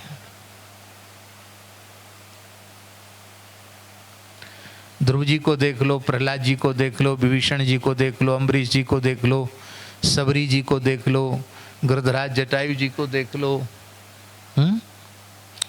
गोपियों को देख लो, उद्धव जी को देख लो, नारद जी को देख लो, हनुमान जी को देख लो। जिनको भगवान मिले उनका जीवन कैसा, श्री शंकराचार्य जी को देख लो, श्री रामानुजाचार्य जी को देख लो, श्री रामानंदाचार्य जी को देख लो, श्री मध्वाचार्य जी को देख लो, श्री विष्णु स्वामी आचार्य जी को देख लो, श्री वल्लभाचार्य जी को देख लो, श्री चैतन्य महाप्रभु जी को देख लो, श्री संत कबीर दास जी को देख लो, श्री रैदास जी को देख लो, श्री गुरु नानक देव जी को देख लो, दशों गुरुओं को देख लो,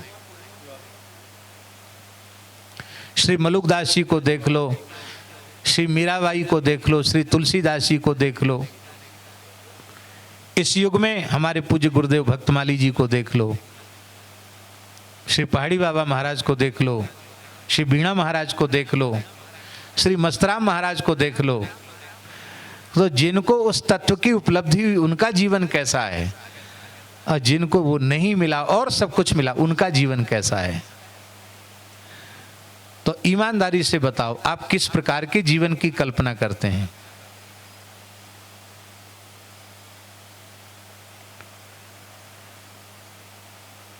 भगवत प्राप्त पंडित जी महाराज का जीवन देखो, पंडित श्री गया प्रसाद जी महाराज, पंडित श्री जगन्नाथ प्रसाद भक्तमाली जी महाराज, श्री स्वामी रामहर्षण दास जी महाराज,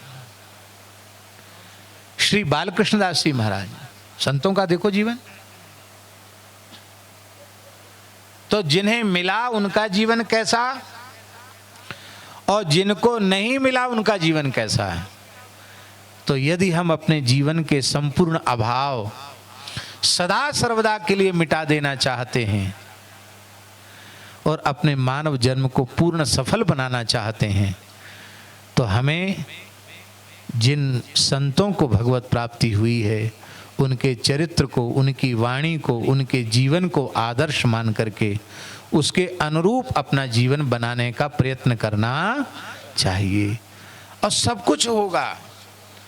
एक विद्यार्थी जो आज ही स्कूल में गया है पढ़ने के लिए और उसको मास्टर क्या सिखाता है, अब यहाँ तो पता नहीं पहाड़ में क्या सिखाते हैं, हम अपने गांव की बात बता रहे हैं। गांव में प्राइमरी में सिखाते थे पहले एक चूल्हा बनाओ, तो गांव में चूल्हे होते ही थे, तो खड़िया से चूल्हा बना देता। चूल्हा ऐसे होता ना यू के जैसा, उस चूल्हे से लगाकर दूसरा चूल्हा, डबल चूल्हा बनाओ तो दूसरा चूल्हा बन जाता। और चूल्हे के बीच में एक डंडी लगाओ, एक डंडी लग गई, पूंछ निकल गई। एक खड़ी डंडी लगाओ, खड़ा डंडा हो गया। एक ऊपर डंडा लगाओ, ऊपर डंडा हो गया। दो डंडा, एक पूंछ और दो चूल्हे, क्या हो गया? अब न तो वहां दो चूल्हे हैं, न दो डंडा है, न वहां पूंछ है, पर आ बन गया। तो शुरुआत में उस बच्चे को कितनी कठिनाई होती है ककहरा सीखने में, और वही जब पढ़ लिख करके पीएचडी डिलीट हो जाता फिर तो क्या कहना।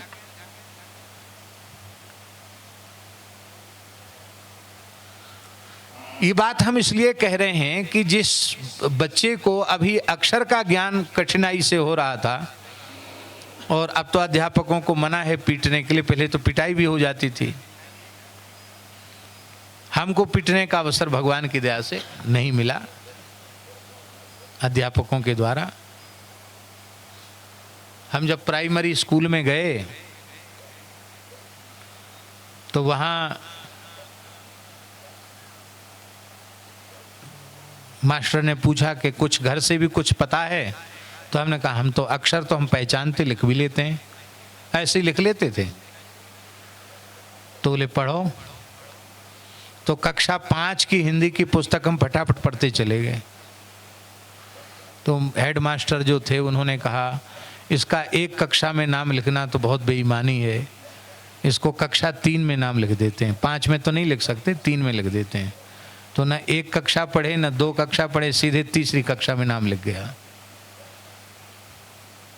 ऐसे वृंदावन में पढ़े तो प्रथमा नहीं किए, प्रवेशिका नहीं किए, सीधे मध्यमा में नाम लिख गया। केवल उन्होंने देखा कि हाँ ये ठीक पढ़ रहा है तो आगे नाम लिख गया। अब पता नहीं ऐसी व्यवस्था है कि नहीं। पहले ऐसी व्यवस्था थी कि बच्चे की योग्यता को देख करके हेडमास्टर को ये अधिकार होता था कि वो आपके यहाँ है, ऐसा नहीं है, अब नहीं है, पहले ऐसा था। तो फिर चीज कठिन नहीं रह जाती है। हम इसलिए कह रहे हैं कि ये जो भगवत शरणागति है, सद्गुरु पादाश्रय ग्रहण करना है, ये है। जोशी जी एक प्रकार से प्राइमरी कक्षा में नाम लिख गया, अब यहाँ से पढ़ना शुरू कर दिया, साधन की पढ़ाई शुरू कर दी, तो करते करते करते करते कभी पीएचडी डिलीट हो जाओगे। एक ही दिन में तो सब समझ में नहीं आएगा, लेकिन 2-4 दिन स्कूल जाए फिर स्कूल जाना छोड़ दे तो उसके बोध नहीं होगा। कहने का अर्थ यह है कि प्रयत्न कभी विफल जाता नहीं है। आप संतों के जैसा जीवन अपना बनाने का प्रयास करोगे तो उसमें सफलता अवश्य मिलेगी, इसमें किसी भी प्रकार का कोई संदेह नहीं। और फिर हम चर्चा कर रहे थे अभी कुछ दिनों से कि हम सज्जन का, वैष्णव का, भक्त का, साधक का, संत का वेश हमारा हो और वैसे गुण हमारे जीवन में न हो तो हम भगवान के हृदय को पीड़ा पहुंचा रहे हैं। इसलिए हमारे जीवन में एक साधक के गुण होने चाहिए। इसी बात को एक पद कह करके और अपनी वाणी को आज विराम देंगे।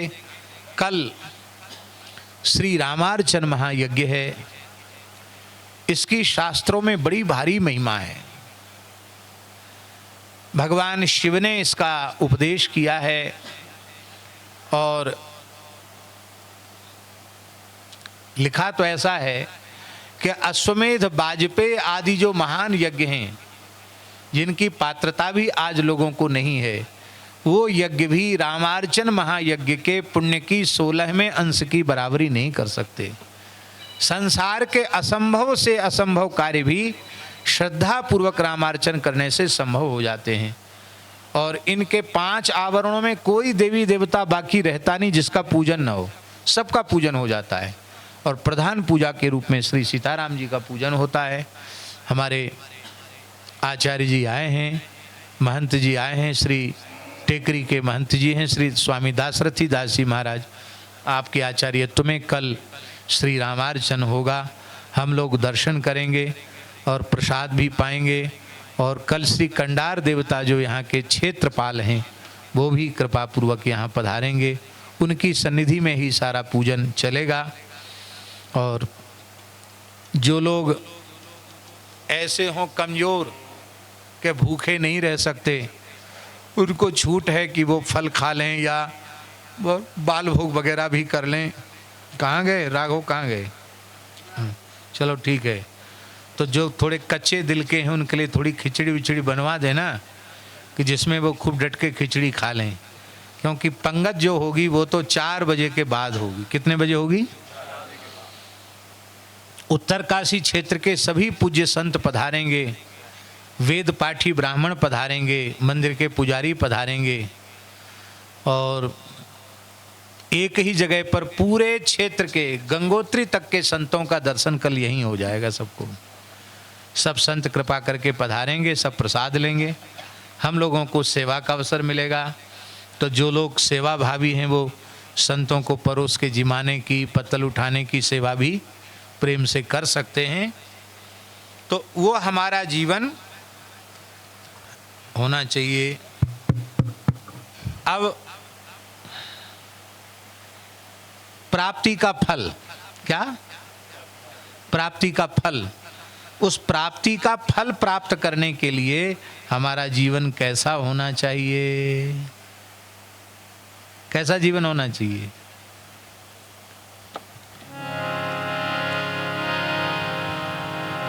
जो नर दुख में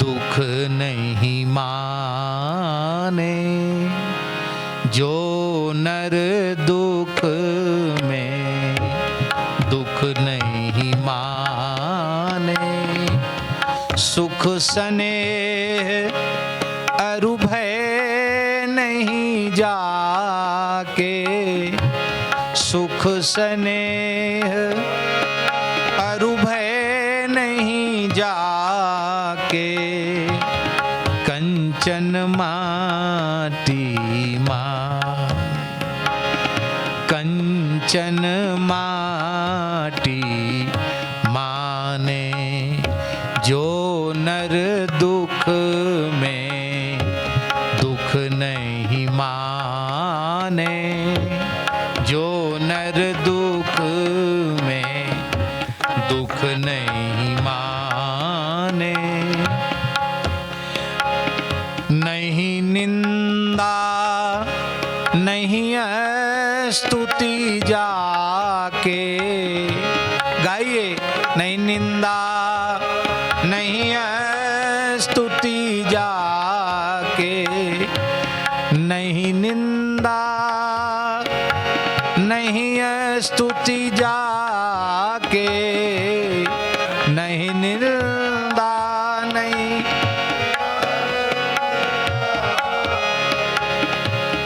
लोभ मोह अभिमाना, हाँ लोभ मोह अभिमाना,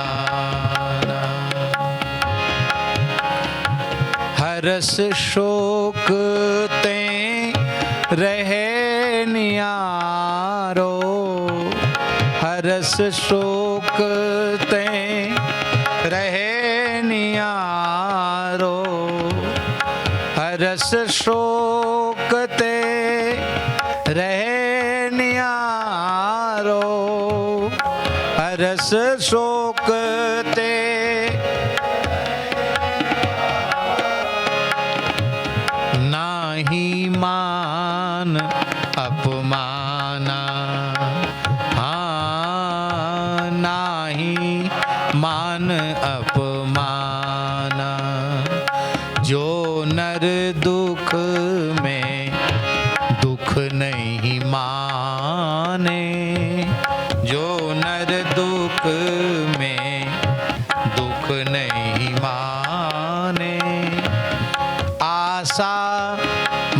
सा सकल त्यागी के, आशा मनसा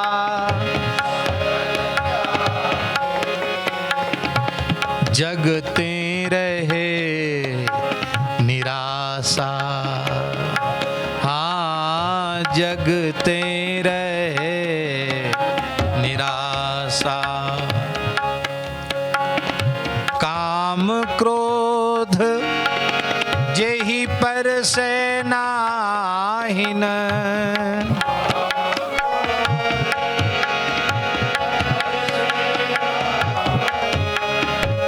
काम क्रोध जेहि पर से नाहिन, काम क्रोध जेहि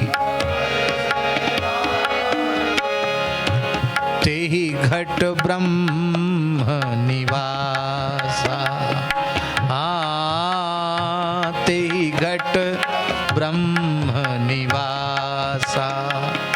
जो नर दुख में दुख नहीं माने, जो नर दुख में दुख नहीं माने। रामचेतन दास जी, ऐसा जीवन किसका बनता है? गुरु कृपा जेहि नर पे कीनी, गुरु कृपा जेहि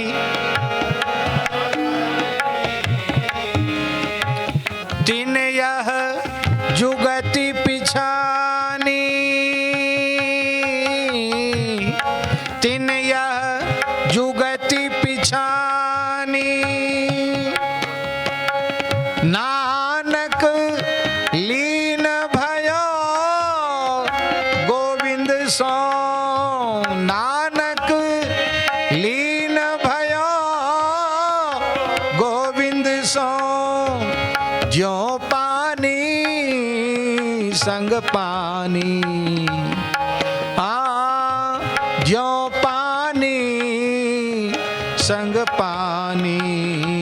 जो नर दुख में दुख नहीं माने, जो नर दुख में दुख नहीं माने, जो नर दुख में दुख नहीं माने, जो नर दुख में दुख नहीं।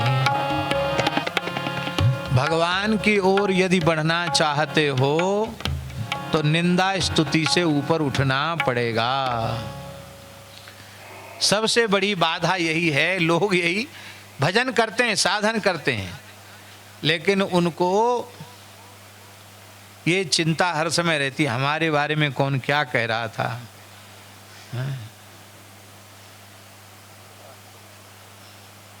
सरदार जी, निंदा चुगली की बातें 100% प्राय झूठी होती हैं, लेकिन हर आदमी को एक दूसरे की निंदा करना, एक दूसरे की चुगली करना। एक हमारे ब्रज में महान संत हुए, भगवत प्राप्त संत हुए, उनका नाम श्री मोटे गणेश जी वाले महाराज जी, परम पूज्य पंडित श्री दुर्गा प्रसाद जी महाराज जी। भगवत साक्षात्कार संपन्न संत थे, बहुत उच्च कोटि के महात्मा थे। हम क्या कहें उनके बारे में, सबके सामने उनकी वस्तुओं का प्रकाश नहीं किया जा सकता, ऐसे महापुरुष थे वो। हमारे ऊपर बड़ी कृपा थी उनकी। हमारे ब्रज के एक छिपे हुए संत थे, पर महान संत सब उनको जानते थे कि वे किस कक्षा के महापुरुष हैं। आम जनता से उनका कोई लेना देना नहीं था।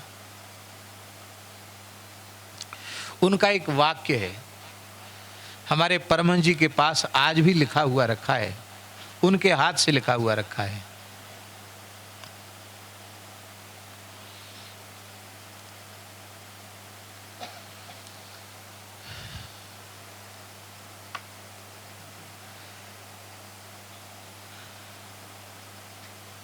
जो अपमान से प्रेम करते हैं उन्हें भगवान शीघ्र मिलते हैं। क्या? वो पूरा वाक्य हमें भूल रहा है, लेकिन वो लिखा हुआ रखा है, आपने पढ़ा?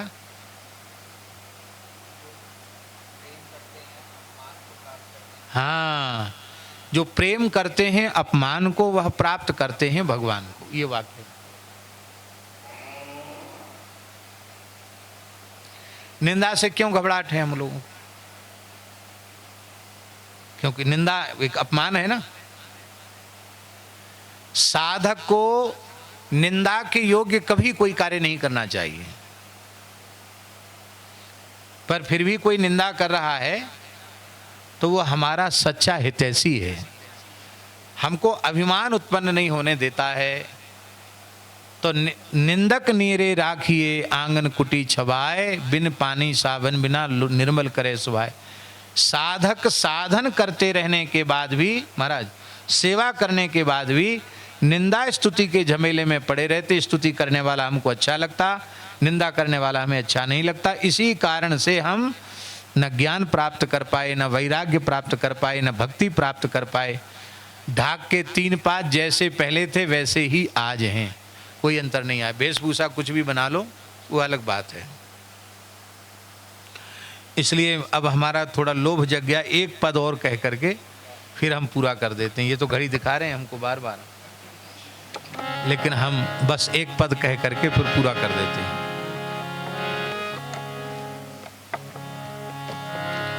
साधो निंदक मित्र हमारा, साधो निंदक मित्र हमारा, साधो निंदक मित्र हमारा, साधो निंदक। निंदक को नियरे ही राखो, नियरे ही राखो, होन न देऊ नियारा, होन न देऊ नियारा, साधो निंदक मित्र हमारा, साधो निंदक में। हमारे गुरुदेव भक्तमाली जी के पास एक अच्छे वयोवृद्ध संत थे, लेकिन अपना अपना स्वभाव होता है। महाराज जी उनका बहुत आदर करते थे और उन्होंने जाकर महाराज जी के विरुद्ध बड़ी निंदा की, बड़ी चुगली की पूज्य श्री सुदामा दास जी महाराज के सामने। और श्री सुदामा दास जी महाराज ने अपने एक विश्वस्त संत थे श्री विपिन बिहारी दास जी महाराज, वो ट्रस्ट में थे सुदामा कुटी की। उनको उन्होंने कहा कि ऐसी ऐसी बात अमुक महान भाव कह रहे थे, ऐसा कह। और ये बोले महाराज जी के बारे में वो तो आप समझते नहीं वो क्या हैं। बोले नहीं हम समझते तो, लेकिन ऐसा ऐसा। अरे राम राम, कभी भूल से भी उन्हें थोड़ा भी पता लगेगा वो तत्काल, वो तो मुक्त पुरुष हैं, उनका कहीं आसक्ति नहीं, एक क्षण में वहां से अलग हो जाएंगे। फिर क्या होगा आप समझते हैं उसका। तो उनका मन हुआ कि हम सावधान करें महाराज जी को कि जिसको आप इतना आदर देते हैं वो तो आपका बड़ा भारी निंदक है। तो वो आए, संत आए महाराज जी के पास, बोले हमको कुछ एकांत में बात करनी। हम बैठे थे तो हम जाने लगे। बोले नहीं ये बैठ सकते हैं, तो हम बैठ गए। उन्होंने सारी बात कही, महाराज जी ने मुस्कुरा करके सारी बात सुनी। बोले वाह श्री विपिन बिहारी दास जी महाराज, आप उनके बारे में कुछ कहकर हमारे प्रेम में खटाई पैदा नहीं कर सकते हैं। अब तक जो कुछ दूध मलाई उनको मिलती थी, आज से वह दुगनी चौगनी हो जाएगी, क्योंकि वे तो मेरे सच्चे हितैषी हैं। और जो ऐसी निंदा करने वाले थे उनके प्रति भी महाराज जी के व्यवहार में रंचमात्र अंतर नहीं आया। उन्होंने कहा कि कबीर साहब की वाणी सत्य हो रही है, निंदक नीरे राखिए आंगन कुटी छवाए, बिन पानी सावन बना निर्मल करे सुभाए। ये क्या बोलने की बात नहीं, जीवन ऐसा। हा हा साधो निंदक मित्र हमारा, साधो निंदक मित्र। गौ की सेवा, ब्राह्मण की सेवा, माता पिता की सेवा, गुरु की सेवा, संत की सेवा, भगवान की सेवा, सारे साधन को नष्ट करने वाली चीज है निंदा से घबराना। बड़े से बड़े, उत्तम से उत्तम साधन हमारे हाथ से निकल जाते हैं केवल इसलिए करे हमारी तो बड़ी बुराई हो रही, हमको किसी ने ऐसा कह दिया, हमको किसी ने वैसा कह दिया।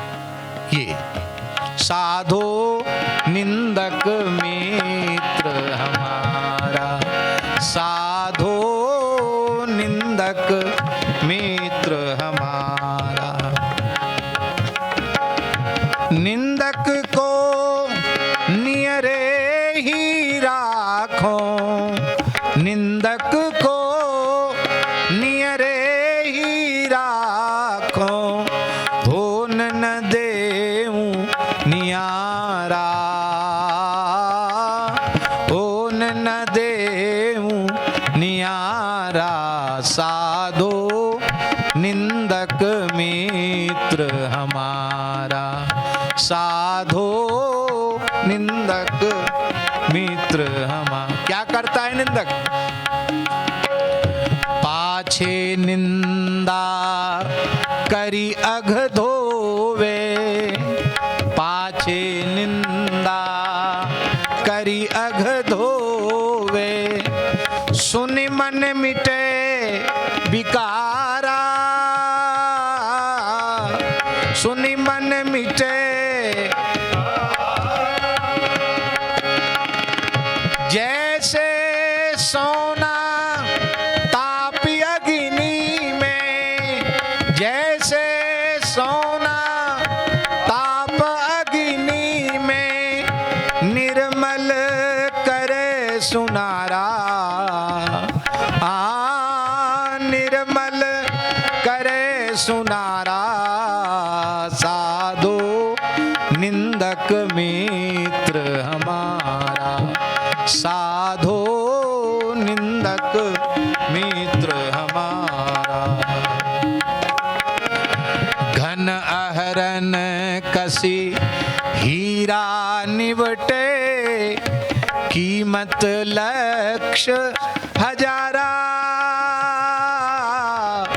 घन अहरन कसी हीरा निवटे, कीमत लक्ष हजारा। ऐसे जांचत दुष्ट संत को, ऐसे जांचत दुष्ट संत को, करन जगत उजियारा। हाँ, करन जगत उजियारा। साधो निंदक मित्र हमारा, साधो निंदक मित्र। आगे सुनिए रामचेतन दास जी। जोग यज्ञ जप पाप कटन हितु, करे सकल संसारा। जोग यज्ञ जप पाप कटन हितु, करे सकल संसारा। बिनु करनी, बिना साधन के, बिनु करनी मम कर्म कठिन सब, बिनु करनी मम कर्म कठिन सब। मेटे निंदक प्यारा,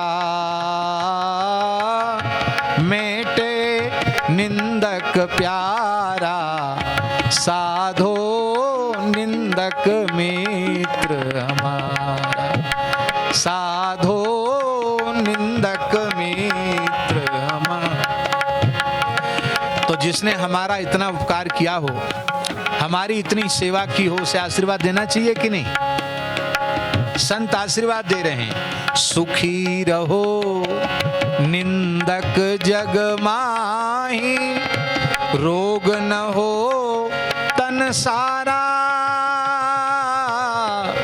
सुखी रहो निंदक जग माही, रोग न हो तन सारा।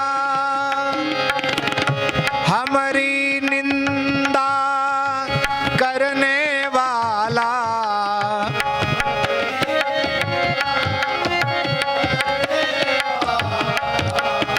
हमारी निंदा करने वाला, हमारी निंदा उतरे भवनिधि पारा, उतरे भवनिधि पारा, साधो निंदक मित्र हमारा, साधो निंदक मित्र हमारा।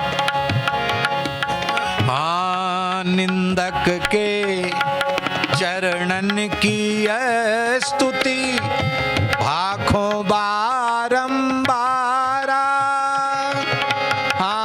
निंदक के चरणों की स्तुति, भाखों बारंबारा। चरण दास कहें सुनिए साधो,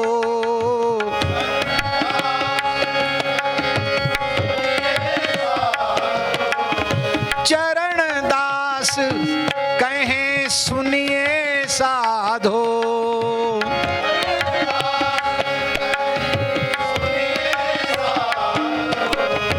निंदक साधक भारा, निंदक साधक भारा, साधो निंदक मित्र हमारा, साधो।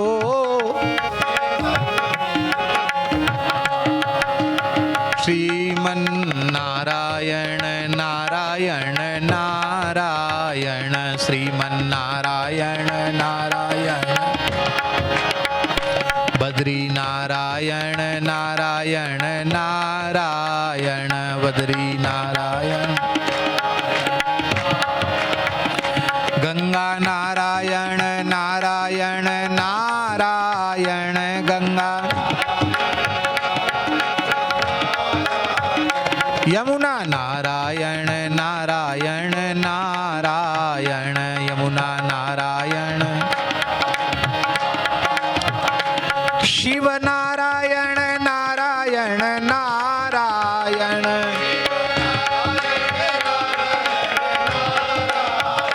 ब्रह्मा नारायण नारायण नारायण,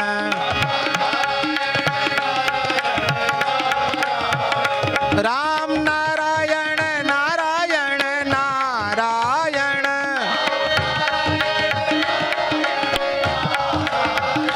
कृष्ण नारायण नारायण नारायण,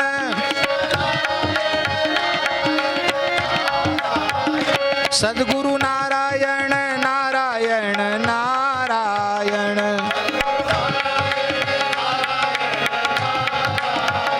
संत नारायण नारायण नारायण,